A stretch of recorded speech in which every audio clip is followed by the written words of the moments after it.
Panahon na para magtakda ng Code of Conduct para sa content creators sa social media platforms na mas kilala bilang mga bloggers at vloggers. Ito ang binigyang diin ni Surigao del Norte Representative Robert Ace Barbers sa pag-arangkada ng pagdinig ng Tri-Committee sa Kamara na layong imbestigahan ang issue na umano'y pagkalat ng fake news at disinformation. Ang Tri-Com ay binubuo ng House Committees on Public Order and Safety, Information and Communications Technology at Public Information.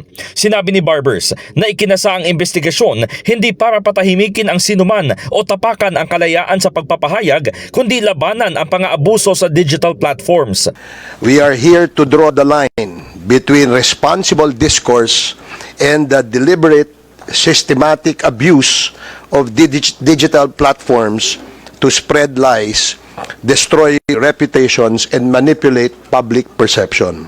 Our goal is to develop a code of conduct for content creators, ensuring accountability and ethical responsibility in this rapidly evolving digital space. While we uphold the constitutional right to freedom of speech, we must also recognize the urgent need for regulation to prevent the misuse of digital platforms.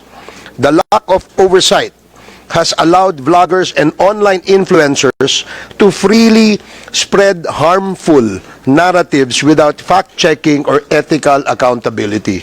Isa rin anya sa layunin ng pagdinig ang pagkakaroon ng regulatory framework para sa social media na kahalintulad ng ethical standards ng traditional media. This hearing seeks to establish a regulatory framework for social media similar to how the Kapisanan ng mga broadcasters sa Pilipinas or the KBP regulates television and radio broadcasters, and how the National Union of Journalists of the Philippines or the NUJP upholds ethical standards.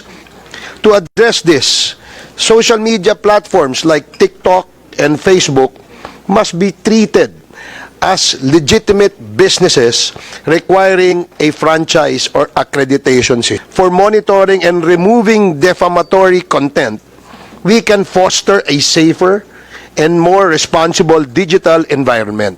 Binanggit pa ni Barbers na lumalawak ang impluwensya ng mga troll, vloggers at malisyosong individual na ginagamit ang social media para magpakalat ng disinformation at atakihin ng public figures. Marami umano sa mga aktibidad na ito ay iniuugnay sa financial sources, partikular na sa mga sindikatong kriminal at operasyon ng Philippine Offshore Gaming Operators o POGO. Nasa 40 social media personalities ang inimbitahan sa pagdinig ngayong araw, ngunit 3 lang ang dumalo.